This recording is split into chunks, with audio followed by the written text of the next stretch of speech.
మా latest videos కోసం మా ఈ తెలుగు న్యూస్ ఛానల్ సబ్స్క్రైబ్ చేసి గంట సింబల్ యాక్టివేట్ చేసుకోండి. రేపు మాఘ బహుళ త్రయోదశి గురువారము శివరాత్రి ముందు రోజు కాబట్టి రాత్రి పడుకునేలోపు మిరియాలతో ఇప్పుడు మనం చెప్పుకునే ఒక పరిహారాన్ని చేస్తే చాలు, ఒక పూటలోనే మీకు ఉన్న కష్టాలన్నీ కూడా పోతాయి. మీ జీవితం మారిపోతుంది, ఆర్థిక సమస్యలన్నీ కూడా పోయి ధనలాభం కలుగుతుంది అని పండితులు చెప్తూ ఉన్నారు. మాఘ బహుళ చతుర్దశికే మహాశివరాత్రి అని పేరు. ఈరోజే శివపార్వతుల కళ్యాణం జరిగిందని, శివుడు లింగ రూపంలో ఆవిర్భవించాడని పురాణాలు చెప్తూ ఉన్నాయి. కనుక ఈ రోజంటే శివుడికి చాలా ఇష్టం. మహాశివరాత్రి ఎంతో పవిత్రమైనది, పుణ్యప్రదమైనది. శివరాత్రి బోలాశంకరుడికి ఎంతో ప్రీతికరమైనది. ఈ రోజున ఆ దేవదేవుడి అనుగ్రహం కోసం భక్తులు ఉపవాసాలు, జాగరణ, బిల్వార్చన, శివనామ స్మరణతో నిష్టగా పూజిస్తూ ఉంటారు. శివ అంటే శుభప్రదం, మంగళకరమని అర్థం. శివరాత్రి అంటే మంగళకరమైన రాత్రి అని అర్థం. రాత్రి అంటే అజ్ఞానానికి సంకేతంగా భావిస్తారు.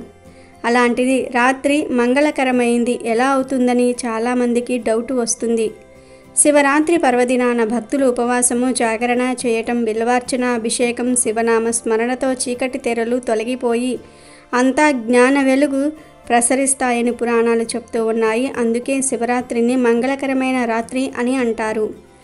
పురాణాల ప్రకారం పరమేశ్వరుడిని శివరాత్రి గురించి పార్వతీదేవి అడిగినప్పుడు శివుడు ఇలా చెప్పాడట: మహాశివరాత్రి తనకెంతో ప్రీతికరమైందని, ఆ రోజున భక్తులు ఏమి చేయకపోయినా ఒక్క ఉపవాసం ఉంటే చాలు నేనెంతో సంతోషిస్తాను అని అన్నాడని పురాణాలు చెప్తూ ఉన్నాయి.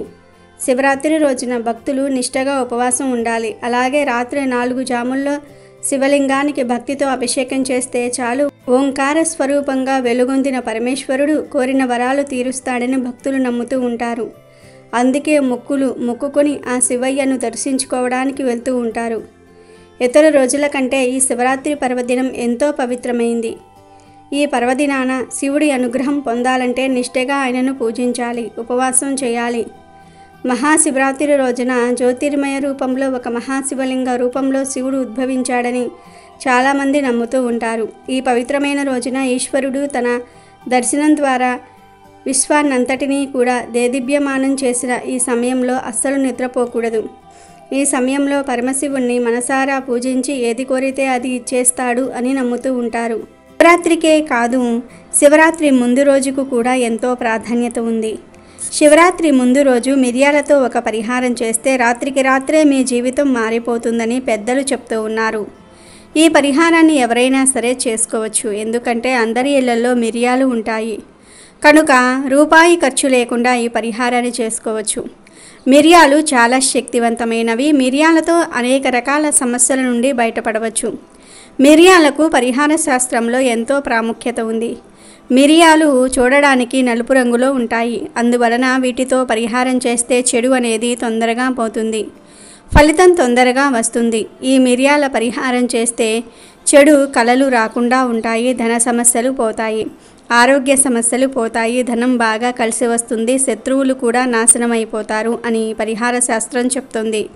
మరి ఇంతకీ మహాశివరాత్రి ముందు రోజు మిరియాలతో ఏం చేయాలి అనే విషయాన్ని ఇప్పుడు మనం ఈ వీడియోలో వివరంగా తెలుసుకుందాం. అంతకన్నా ముందు మాఘ పురాణంలోని ఒక కథను విందాం. అనగనగా పుష్కరుడనే ఒక బ్రాహ్మణుడు ఉండేవాడు.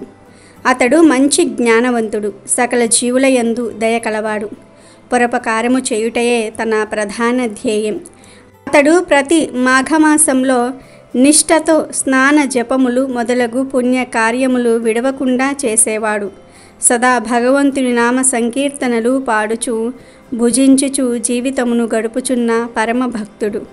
ఒకనాడు యముడు పుష్కరుని ప్రాణములు తోడ్కొని రమ్మని తన భటులకు ఆజ్ఞాపించినాడు.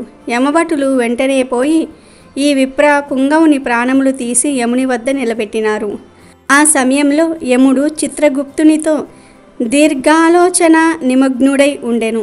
భటులు తోడ్కొని వచ్చిన పుష్కరుని వైపు చూడగా పుష్కరుడు బ్రహ్మ తేజస్సుతో ప్రకాశించుచూ ఉండెను. వెంటనే యమధర్మరాజునకు ఏదో భయము ఆవరించినట్లయింది. వెంటనే పుష్కరుని తన ప్రక్కనున్న ఆసనముపై కూర్చుండమని కోరెను. తరువాత యముడు భటుల వంక కోపంగా చూసి, ఓరి భటులారా, పుష్కరుడను పేరుగలవాడు ఆ గ్రామమందే మరియొకడు గలడు. వానిని తీసుకురాకుండా ఈ ఉత్తముడిని ఎందుకు తీసుకువచ్చితిరి అని గర్జించేసరికి భటులు గడగడా వణికిపోయిరి. అప్పుడు యమధర్మరాజు పుష్కరుని వైపు చూసి నమస్కరించి జరిగిన పొరపాటుకు క్షమించమని కోరి భూలోకమునకు వెళ్ళిపోమని చెప్పెను. జరిగిన పొరపాటునకు పుష్కరుడు కూడా విచారించి, సరే వచ్చినవాడను ఈ యమలోకమును కూడా చూసిపోవుదును అని అనగా యమలోకమును చూడుటకు పుష్కరుడికి అనుమతి ఇచ్చెను. పుష్కరుడు ఒక్కొక్క దిశకు పోయి నరులు పడుచున్న నరక బాధలను చూడసాగెను. జీవులు వారు చేసుకున్న పనులను బట్టి అనేక విధములుగా శిక్షలను అనుభవించుచూ ఉండుట పుష్కరుడు కనులారా గావించెను. అతనికి అమితమగు భయము కలిగెను. తన భయం పోవుటకు హరినామ స్మరణ బిగ్గరగా చేయసాగెను. హరినామ స్మరణ విన్న ఆ పాపజీవులు తమ తమ పాపములను పోగొట్టుకున్న వారైతిరి. వారి శిక్షలు ఆపు చేయటమైనది. యమలోకమంతయు చూసిన తర్వాత పుష్కరుడు తిరిగి భూలోకమునకు వచ్చెను. పాపులు అనుభవించుచున్న నరక బాధలను చూసి వచ్చినందున పుష్కరుడు మరింత జ్ఞానంతో దేవుణ్ణి స్మరించసాగాడు. ఈ ప్రకారముగా కొంతమంది పుణ్యాత్ములు యమలోకము వెళ్ళి తిరిగి వచ్చిన వారున్నారు. ఇది నిజము. ఇక వీడియోలోకి వెళ్లే ముందు ఫ్రెండ్స్, ఇప్పుడు వరకు ఈ వీడియోను లైక్ చేయకపోతే వెంటనే లైక్ చేసి మా ఛానల్ని కూడా సబ్స్క్రైబ్ చేసుకొని మాకు సపోర్ట్ చేయండి. ఇక వీడియోలోకి వస్తే, శివరాత్రి ముందు రోజుకు ఎంతో ప్రాధాన్యత ఉంది. ఈ రోజు ఉదయం లేచినప్పటి నుంచి రాత్రి పడుకునేలోపు ఎప్పుడైనా సరే చక్కగా 9 మిరియాలను తీసుకోండి. నల్ల మిరియాలను మాత్రమే తీసుకోండి. తర్వాత ఈ 9 మిరియాలను ఒక తెల్లటి పేపర్లో వేయండి. మిరియాలలోనే చిటికెడు కుంకుమను కూడా వేయండి. అలాగే కొంచెం భస్మం అంటే విభూది ఉంటుంది కదా, ఆ విభూదిని కూడా వేసి ఆ తర్వాత ఈ మూడిటిని కలిపి పేపర్లో పొట్లంలాగా కట్టివేయండి. తర్వాత ఆ పొట్లాన్ని తీసుకుని వెళ్ళి మీరు పడుకునే మంచం ఉంటుంది కదా, ఆ మంచం కింద పెట్టండి. నేల మీద పడుకునేవారు మాత్రము ఆ పడుకునే ప్లేస్లో తలవైపు పెట్టి వదిలివేయండి. ఆ పొట్లాన్ని అలా 24 గంటల పాటు వదిలివేయండి. మళ్ళీ 24 గంటల తర్వాత అంటే శివరాత్రి రోజు ఈ మిరియాలను తీసేసి మీతో పాటు శివాలయానికి తీసుకుని వెళ్ళి ఆ శివాలయంలో ఎక్కడైనా సరే పడవేయండి. హుండీలో వేయవద్దు, శివాలయ ప్రాంగణంలో వేయండి. మిరియాలతో ఇలా ఈ పరిహారం చేస్తే ఒక్క పూటలో మీకు ఉన్న కష్టాలు పోతాయి. కష్టాల నుండి బయటపడే మార్గం తెలుస్తుంది. ధన సమస్యలు పోతాయి, నెగిటివ్ ఎనర్జీ పోతుంది, దుష్ట బాధలు, శత్రుపీడలు అన్నీ పోతాయి. లక్ష్మీ అనుగ్రహంతో ధనలాభం కలుగుతుంది. కనుక ప్రతి ఒక్కరూ కూడా శివరాత్రి ముందు రోజు మిరియాలతో ఈ చిన్న పరిహారాన్ని చేసి కష్టాలను తొలగించుకొని మంచి శుభ ఫలితాలను పొంది సంతోషంగా జీవించండి. అమెజాన్లో బెస్ట్ డిస్కౌంట్స్ కోసం వీడియో డిస్క్రిప్షన్లో లింకు ఉంది, చూడండి. అలాగే మా టెలిగ్రామ్ ఛానల్ సబ్స్క్రైబ్ చేసుకోండి.